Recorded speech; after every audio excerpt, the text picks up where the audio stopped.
Live viewers are watching us on KGW's website, Facebook feed, and news app.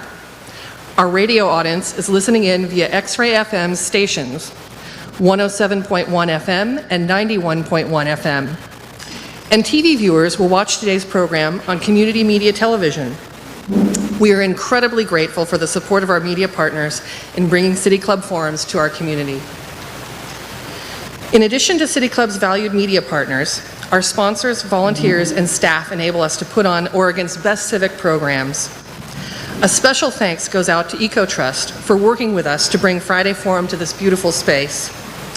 EcoTrust is a nonprofit organization based right here in this building, working for an equitable, prosperous, and climate-smart future. EcoTrust believes in the power of convening people around great ideas. The organization operates two historically rooted, forward-thinking Portland gathering spaces, the Red on Salmon Street on the east side, and this building, the Natural Capital Center.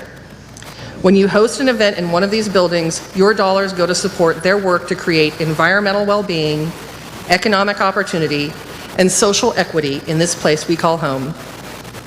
Thank you also to Tamale Boy for providing wonderful food. Please join me in showing our appreciation to everyone who's made this event possible.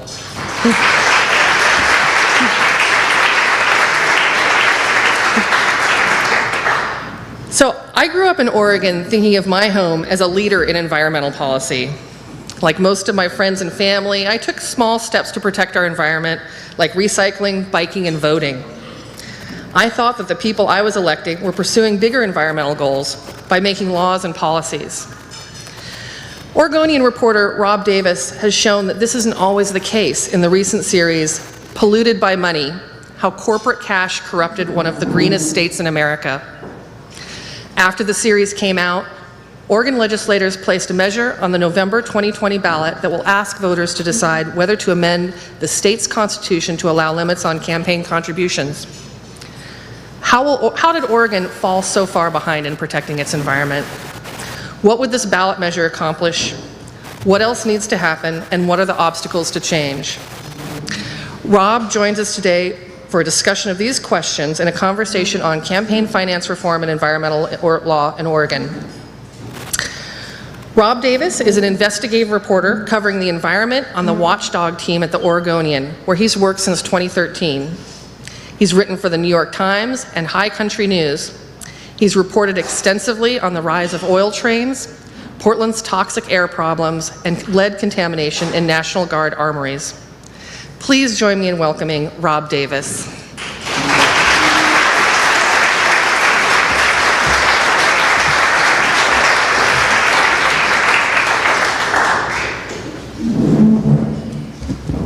All right. Good afternoon.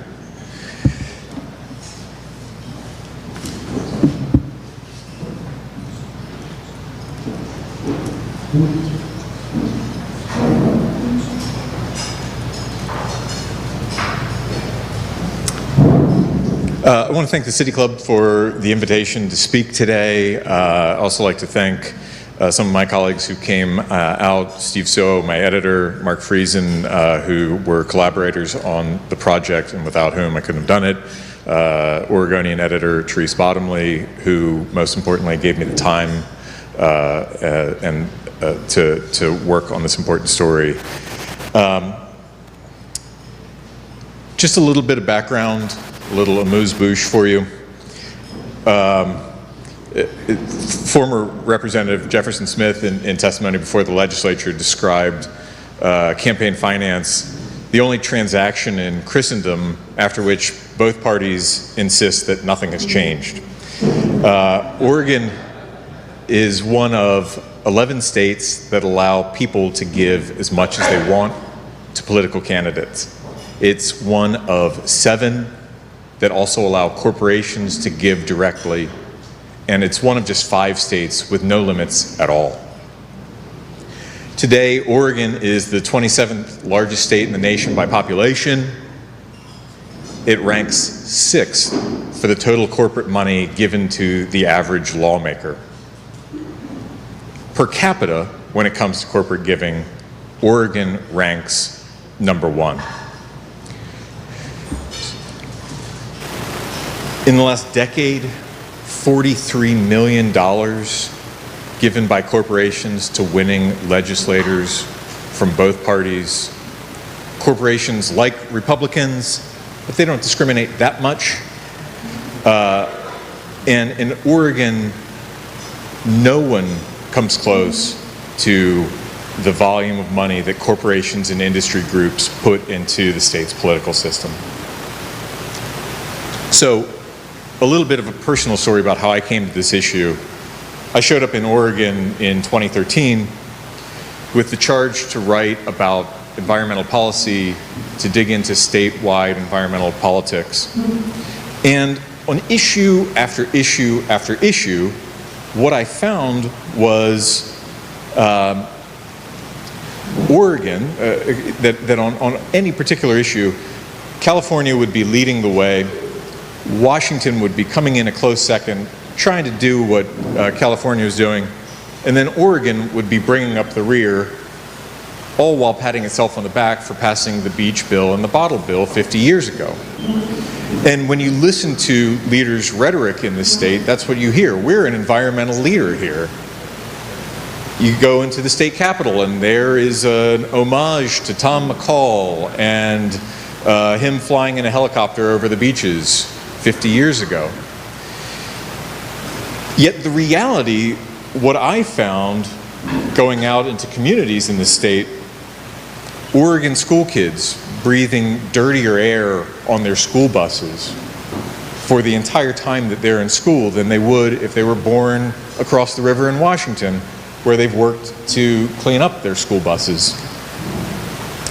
People living near factories, breathing dirtier air, breathing more cancer-causing chemicals than they would if they lived in the other West Coast states. I started writing about oil trains, and out of nowhere in 2012, 2013, trains suddenly started hauling millions of gallons of oil through the Northwest, through California, going from North Dakota to refineries in California and Washington.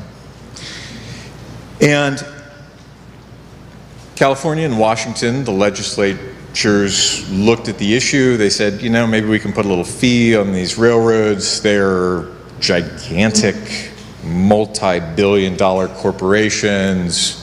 They're bringing in $12 billion in profits a year. Maybe a little bit of money can go to plan for oil spills so that we're ready if one of these trains goes off the rails. And Oregon said the same thing. Yeah, we should do something like that. California and Washington, 2014, 2015, they passed bills. And Oregon kicked the can down the road. And then they came up the next year, and they kicked the can down the road. And then an oil train derailed in Mosier and caught fire and spilled oil into the Columbia River during peak salmon migration. And I was told, well, that did it. This is the year. It's going to happen. And it didn't. And I wanted to know what's going on. This is Oregon. This is a state where polls show people value the environment. They value environmental protection. They can see beyond the false construct of the dichotomy of jobs or the environment. They realize that you can actually have a clean environment and good jobs. And I wanted to know why it was happening, and I wanted to know what the impact was on people here. I talked to, during the project, one retired US EPA official. She said this about Oregon: for a state that likes to present itself as this great environmental state, you're not doing that great. And I talked to people across the state, from Gold Beach, from Portland, from the coast, from the Dalles, who were moving to escape pollution problems that regulators were failing to address, that lawmakers were failing to address. And in the Dalles, a rail tie plant there emits creosote, and people have complained about that since almost the day that the Oregon DEQ, the Department of Environmental Quality, began to exist. And they complained and they complained and they complained. Hundreds and hundreds of times. The complaint files that they have to wheel out, they keep them in boxes because there are so many complaints that they keep on paper, going back to the 1970s. And people got tired of waiting. Generations of people lobbied for change. They got tired of having to close their windows at night, of being afraid to invite people to stay at their homes, of wondering when the wind was going to turn and force them to run to their car with their children, and they started moving.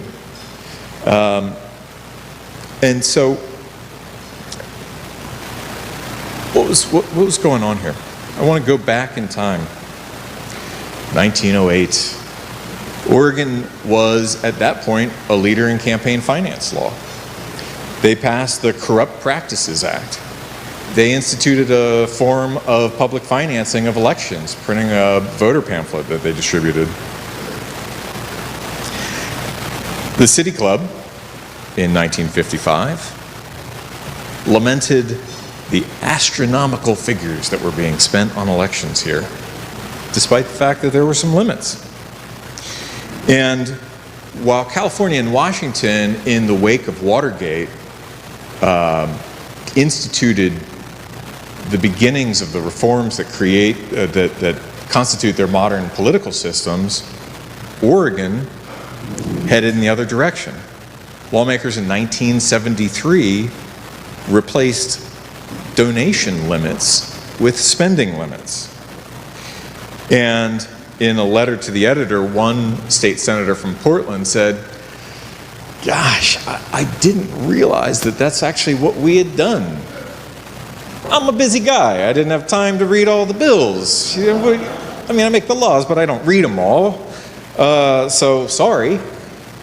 And then in 1975, the Oregon Supreme Court struck down the spending limits. And then the arms race was on. And what you see in the decades since is a steady rise in the amount of money that's pouring into the state's campaign system. Except in 1996. And voters in 1994 passed limits. They were in place for one race, spending plummeted, and then in 1997, Oregon's outlier status was codified by the Oregon Supreme Court. Money is speech, the court said, and you can't limit speech.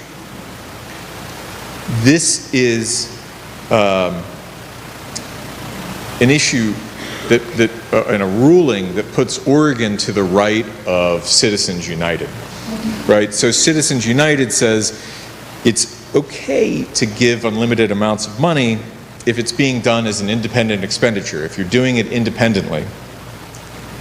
You're not giving it to the candidate, so it's okay, you can't corrupt them. And I talked to a lot of folks in politics in the state as I was reporting the story, and what I heard over and over and over again, and if you walk away with one takeaway from this, it is that the Oregon Constitution is not some unique thing that protects speech differently than in other states with limits. What sets Oregon apart on this issue is the 1997 Supreme Court ruling. And there are 30 other states that have free speech protections that are similar or identical to Oregon's. So if you imagine Oregon's body politic as this pointillistic painting, it's the blank canvas upon which we're painting our futures. This influence is manifesting itself now one pixel at a time. Phil Kiesling, former Secretary of State, told me the most common effect isn't what you do. It's the bills you never submit, much less never fight for. It creates a culture of timidity. And I was somewhat surprised to hear the state's public records advocate recently affirm this. She said she was told by the governor's attorney, one of the top-ranking officials in the state, be less ambitious. This is Oregon. Maybe don't try to do your job so good, okay? This is not something that you can necessarily measure in votes, because lots of things that perpetuate the status quo never get to the point of being voted on. Not everything is House Bill 2020 and the climate change bill where everybody's out on record. That was a unique situation. Lots of things get killed long before then. They never make it out of committee. They're never introduced. So how do you measure this intangible effect of all of the money into the system? Professor at the University of Rochester in upstate New York in 2002 surveyed every lawmaker in the country, 6,000 plus lawmakers. And amazingly, in all 99 chambers, amazingly 3,000 responded. And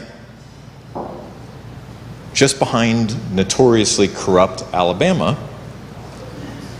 coming in fifth, is the Oregon House of Representatives. They were asked, on a scale of clean as the driven snow to, people coming by your office with burlap sacks with dollar signs and leaving them under your desk, how much influence is money having on the legislation that your chamber is producing? And Oregon House members themselves said, yeah, what's your point? The Senate came in ninth. So I talked to the professor who did the survey and said, what did you make of this? And she said, well, my husband's from Oregon, and I always thought of it as a clean politics kind of state, until I saw these results, and it didn't really make sense to me.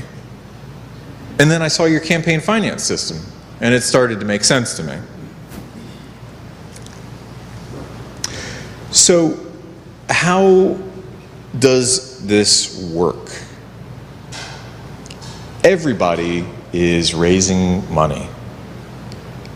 Lawmakers have caucus dues to pay. If you want to be chairman or chairwoman, you've got to raise $25, $50, $75, $100,000. It doesn't matter if you have an opponent or not. It doesn't matter if you're in a competitive race. Talked to one former lawmaker, a Democrat, who said, and you hear this from everybody, I hated fundraising. I hated it. And she would, every 2 years, gear back up as soon as the legislative session ended, get her little notebook out, sit down by the phone, start dialing for bucks. And she allotted a certain time for it every night, because doing any more than that just made her feel gross. She hated it. Except when she had to call lobbyists, because she knew that they had money to give, and it was just a decision of whether it should go to her or somebody else. And she didn't mind that.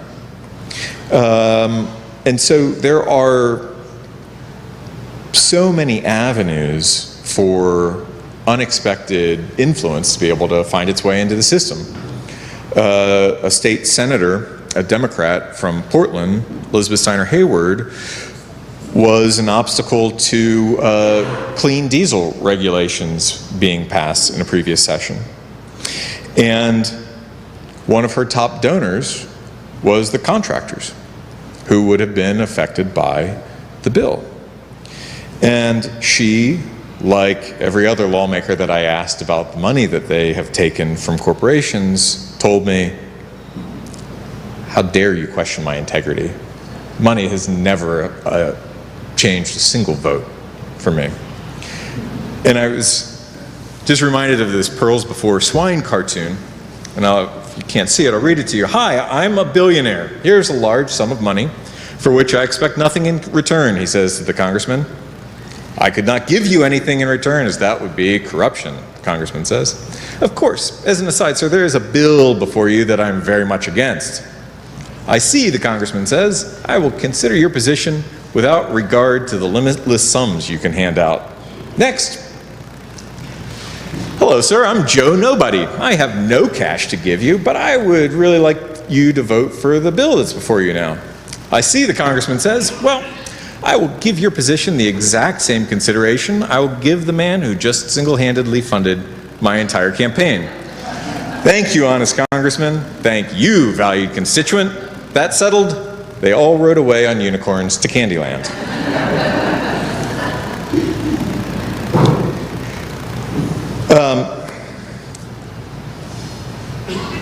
Oregon is not just unique in its lack of limits on money coming into the system, and this is something I found particularly interesting.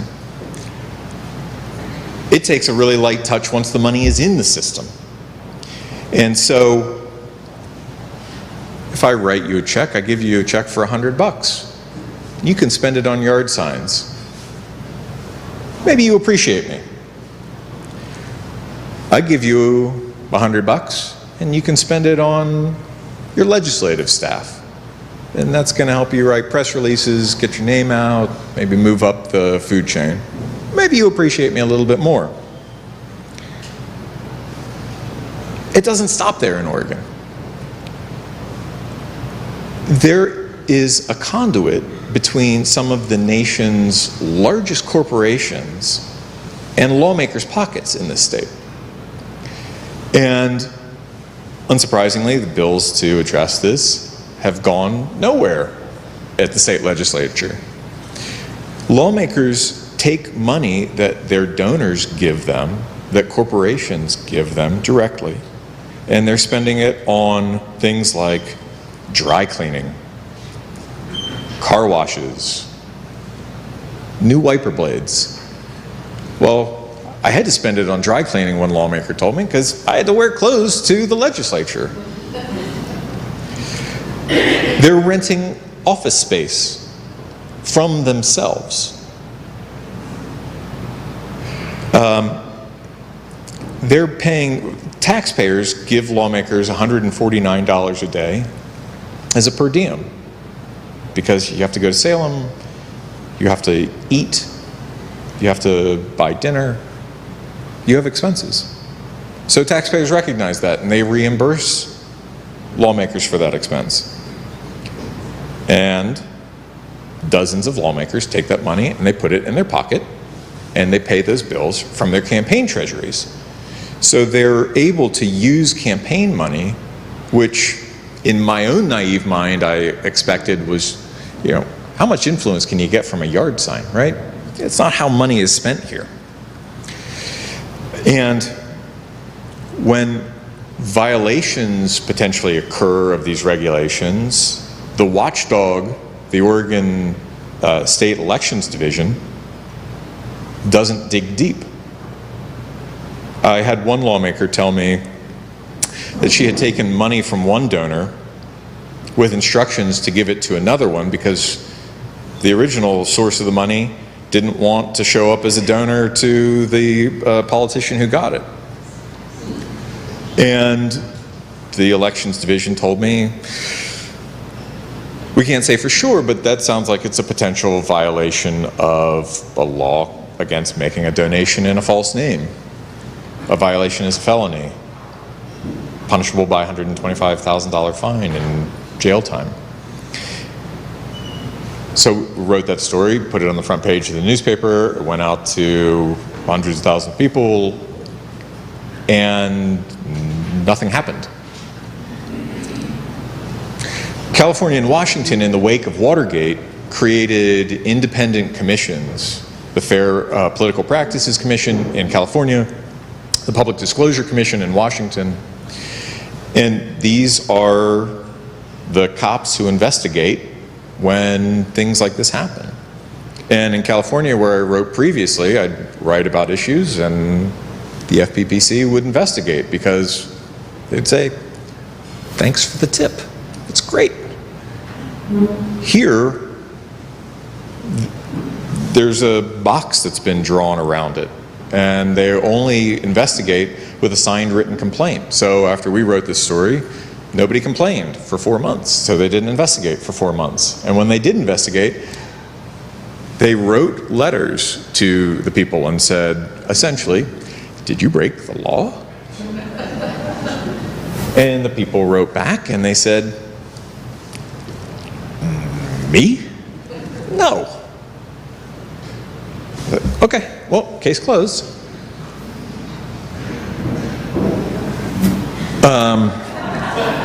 Okay. We found $2.2 million in spending in this state, in campaign spending that would be illegal in another state.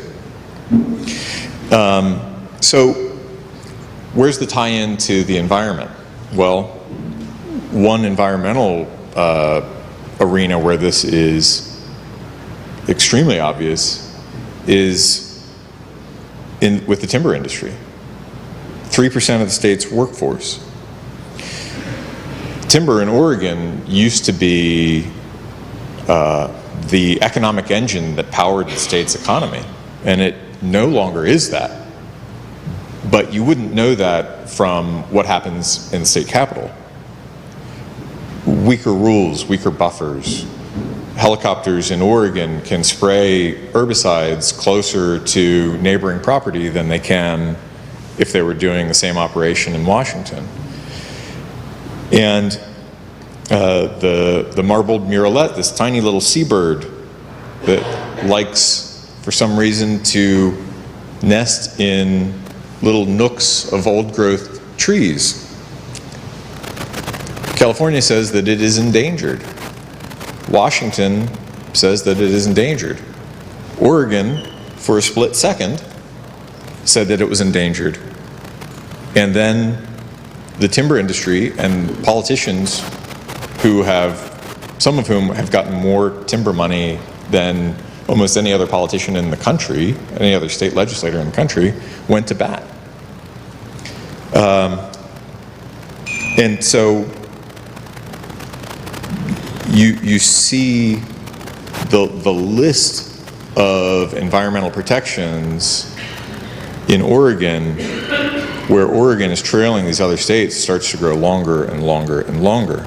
As I was reporting the story, talked to Democratic leaders who said, you know, Rob, I disagree with the premise of your story. And I'm like, oh, well, that's great. You can disagree. They said, we got this cap and trade bill, and in a couple months, we're going to be the second state in the nation behind California to have passed this thing. And in reality, on climate change, Oregon has fallen behind Washington and California. The transition away from a carbon-based economy, they are years behind Washington and California. And so it's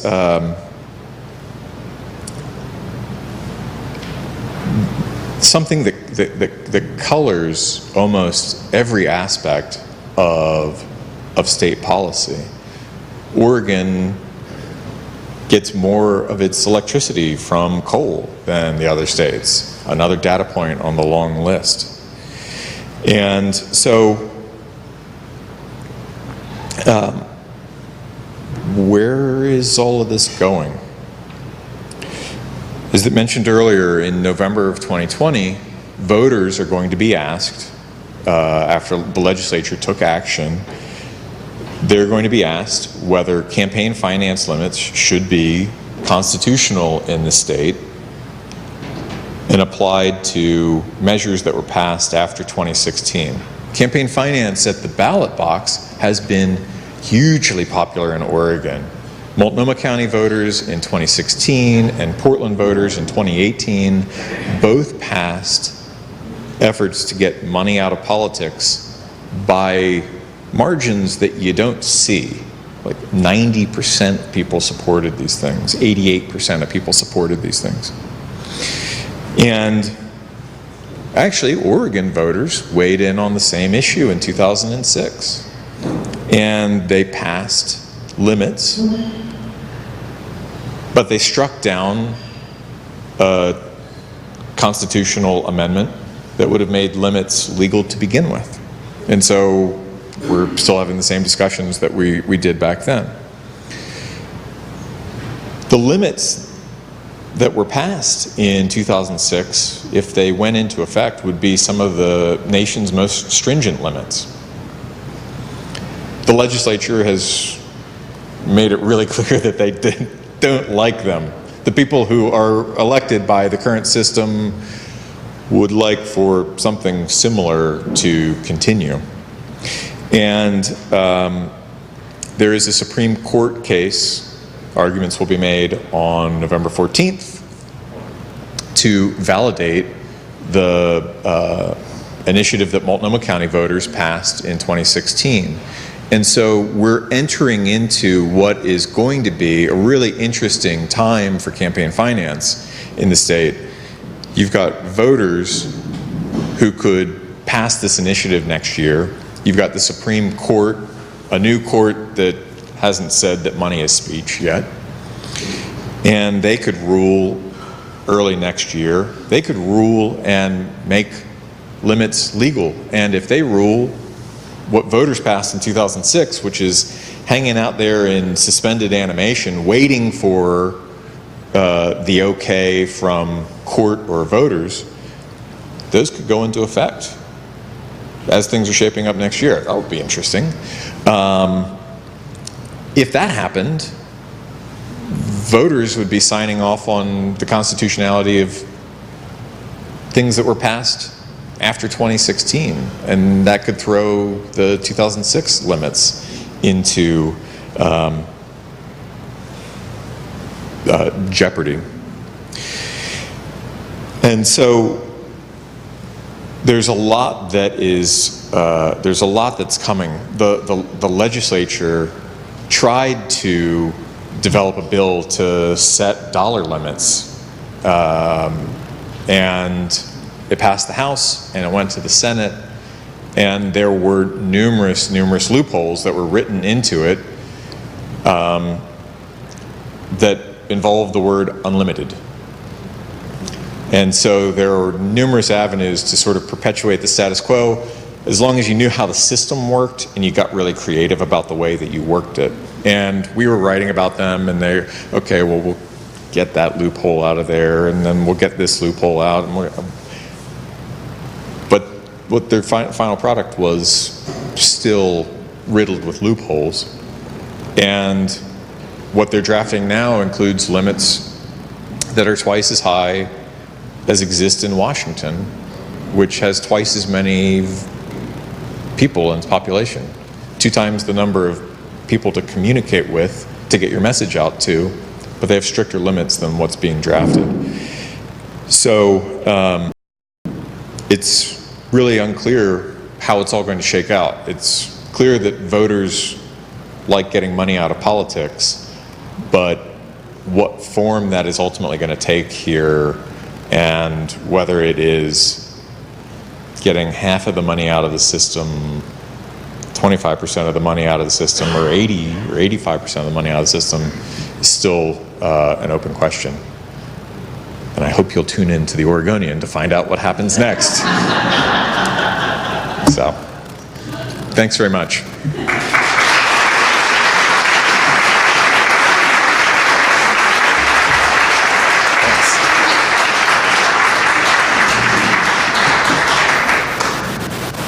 For our radio audience, this is City Club of Portland's Friday Forum, coming to you from the EcoTrust building in Northwest Portland. I'm Colin Jones, past president at City Club, and with us today is Oregonian reporter Rob Davis, talking about campaign finance reform and environmental policy. We're now going to open the floor to questions. Everyone watching or listening today is welcome to ask a question. To those who would like to ask a question at the microphone, please share your name and ask one question in 30 seconds or less. The microphone is there. And I have found a good approach for this to be that if your first sentence ends with a question mark, you don't even need a second sentence, and then it's very easy to stay under the 30-second time limit. If you've written a question on an index card, hold it up high for City Club staff to collect, and you may also submit questions via Twitter using the hashtag FridayForum. Let's take our first question. Hi, my name is Chris Allman. I first want to thank you so much.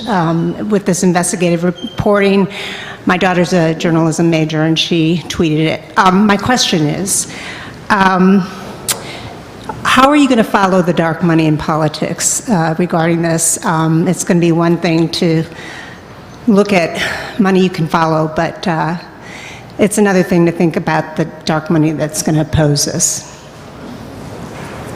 Well, thanks very much. Dark money is an interesting issue.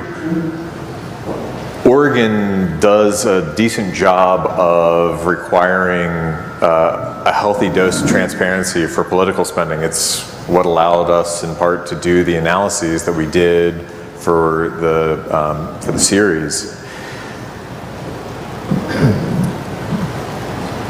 But there's a lot of money that can be spent, and it's spent by Oregonians for things that sound really nice. Oregonians for a happy kitten in every household. And it's really a front group for the tobacco industry, and they're fighting tobacco tax. You know, these are the kinds of things that happen. The level of transparency there is woefully inadequate in Oregon. It's really hard to see, you know, if you are just the consumer of these messages, who's, you know, the Slate mailer lands in my mailbox. Oh, Oregonians for Happy Kittens. I seem like I like what Oregonians for Happy Kittens do. Maybe I'll support this candidate or this measure. In Washington, as the state was considering a carbon tax, the people who were funding the opposition were oil and gas companies. The oil majors in this country poured a tremendous amount of money into that. And in the few commercials that I would hear on radio here, you know, you hear, this tax is a terrible idea. This message brought to you by ExxonMobil, Chevron, Shell, and BP.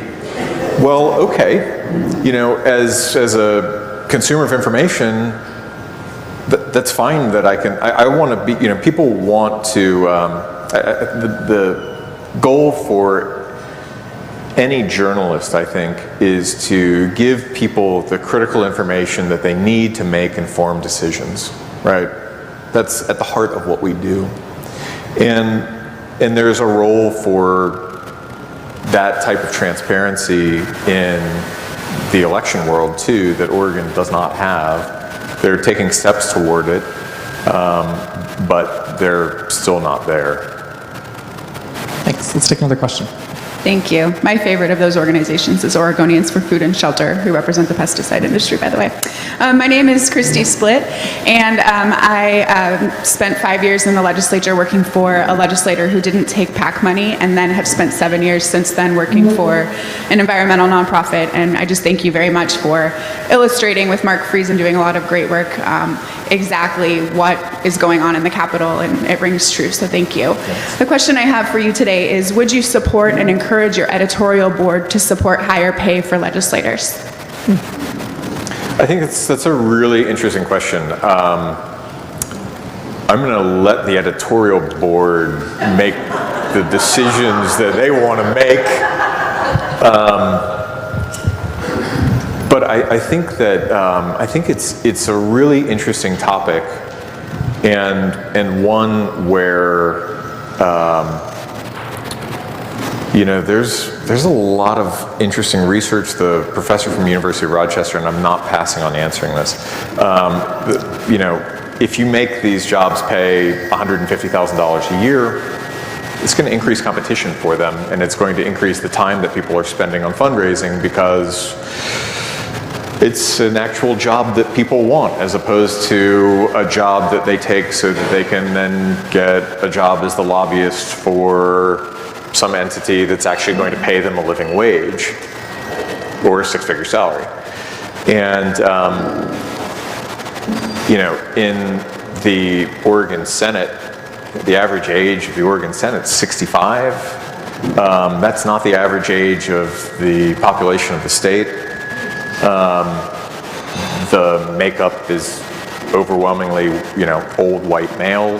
That's, again, not the demographic that completely represents the state. So it is clear that the pay structure is limiting who wants to run for office, who can run for office, who can spend the time. There was a proposal. These types of proposals are often floated by people who are on their way out the door because they're so politically fraught. People hear, you know, the crooks want to pay themselves more money. Yeah, get them out of here.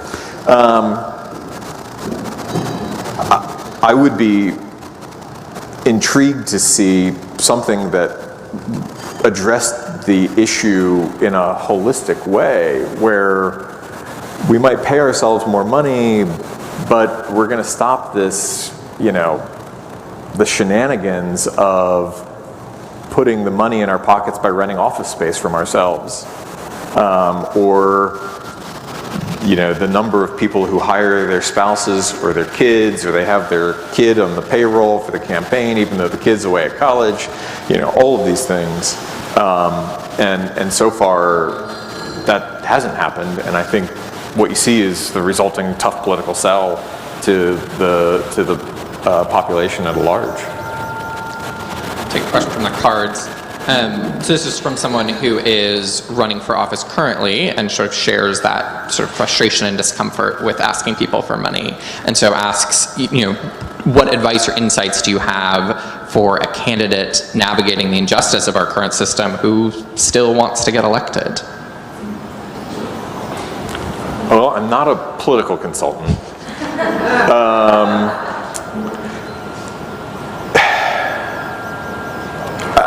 I think that it is, you know, the discussion that we're having in Oregon right now is something that other states had 30 or 40 years ago. There's a lot of catch-up that's happening here. I guess my advice, if I were to give it, would be to say, don't follow the slogan, be less ambitious. You know, there's clearly, you know, leadership gulfs on lots of issues in the state, and you know, many issues in the environment is just one lens into the system as a whole. That, you know, there are problems that are affecting people that need to be addressed, and it often doesn't happen. Ted K., City Club member, I was intrigued by your chart that showed contributions to winning candidates, Democrats and Republicans, by various groups. The first biggest columns were red and blue, just about equal, by corporations. The next column was a tall blue column and a short red column from unions. Would you comment on what you expect public employee unions will say about campaign finance reform and how they'll try to influence its outcome? That's a great question. Well, we don't have to look too far back in the history books to answer that. Unions and Democrats led the opposition to the 2006 limits, because they were striking at the heart of that system of giving. One interesting data point on that, you know, the ACLU, which was one of those liberal opponents in 2006, a group that supported the Citizens United ruling and align them, with Mitch McConnell, they have had an internal reckoning since then. And you see that expressed in an amicus brief that they filed in the Multnomah County case, where they said, money is speech, and we need to protect the free speech protections in Oregon state constitution, but we do need to reconcile that with the ability to conduct free and fair elections, which, with the amount of money that's currently in the system, is seriously in jeopardy. And so, there's a little bit, I think, of fracturing on the left about how this issue is reconciled. But what you see clearly from the people is that they want money out of politics.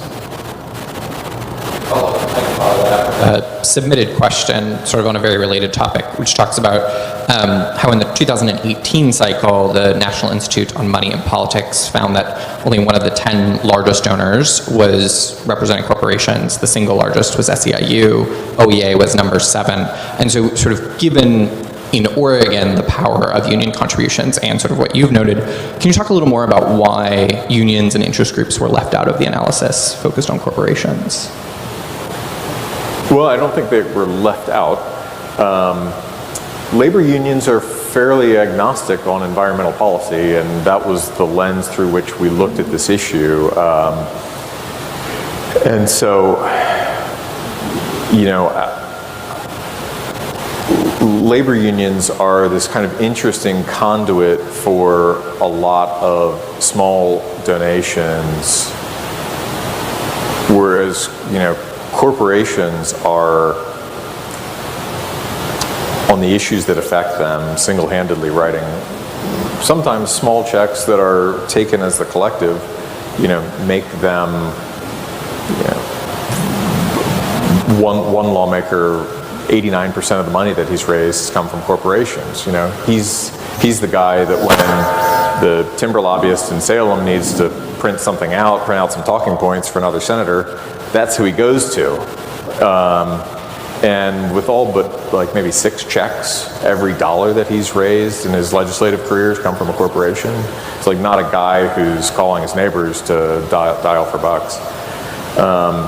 And so we looked at corporations because they are far and away the largest source of money coming into the system. Hi, I'm Chris May. I'm a recent Portland State graduate. I wanted to ask a question about something that came up in your reporting but wasn't addressed today. You mentioned that electric utilities largely authored a green energy bill, and I was just curious what role money had in that, or if there was something else going on with that process. That's a good question. What you see from that coal to clean bill is really interesting. It was a bill that aimed to transition the state away from coal, and there's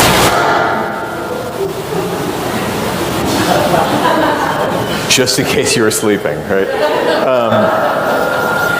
There is a major loophole in that bill that will allow it to not do what everybody says that it's going to do.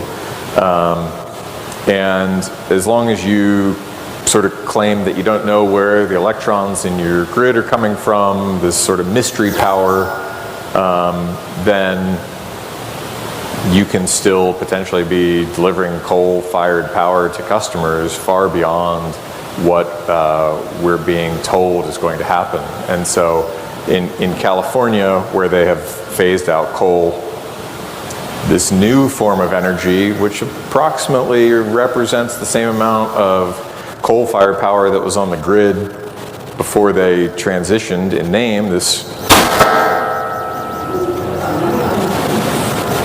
mystery power has suddenly come onto the grid. What could it be? People say. I don't know. Could it be coal? And so that was a provision that was written into Oregon's bill. No.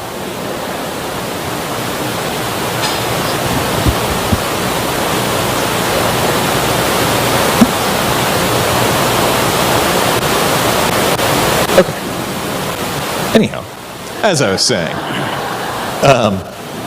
so that's something that as Oregon moves away from coal is absolutely going to be something we're paying attention to see what the effect of that provision that was written into that bill is. Hi, Rob. My name is Norman Turrell. Besides being a City Club member, I'm also the immediate past president of the League of Women Voters of Oregon. And I've been working on campaign finance reform for maybe 40 years.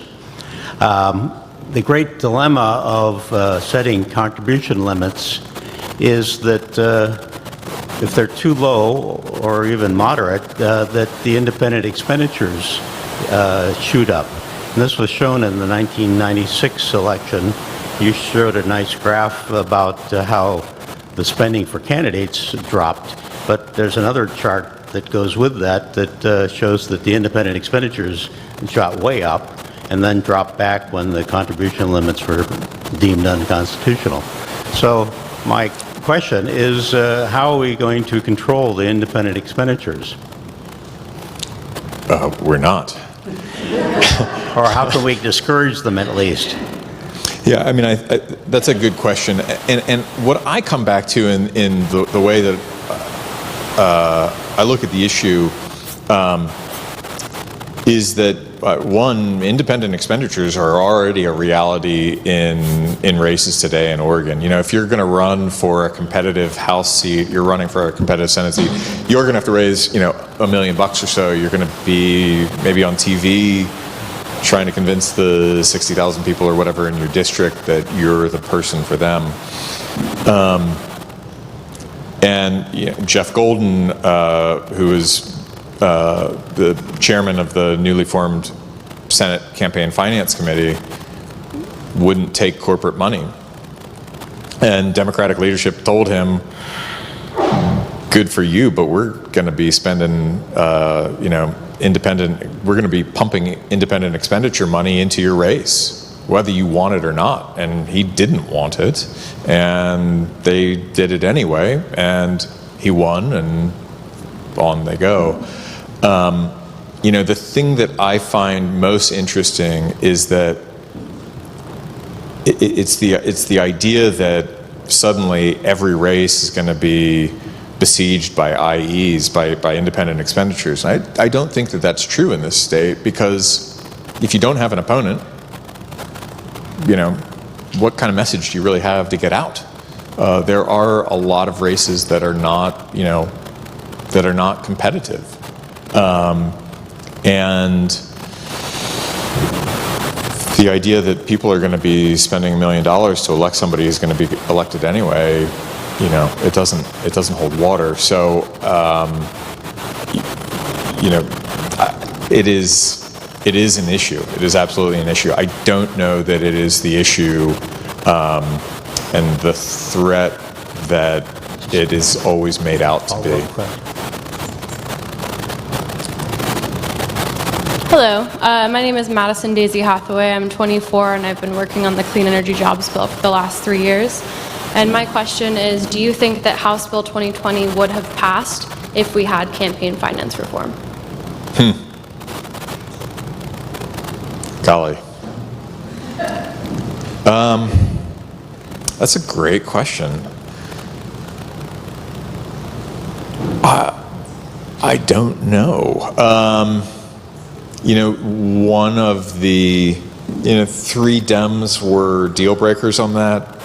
Lori Monis Anderson from Gresham, who was going to bat for Boeing in her district. Boeing was sort of going to bat, even though it wasn't really going to affect them. Boeing's going to bat for the business community at large. she hadn't taken a lot of money from them.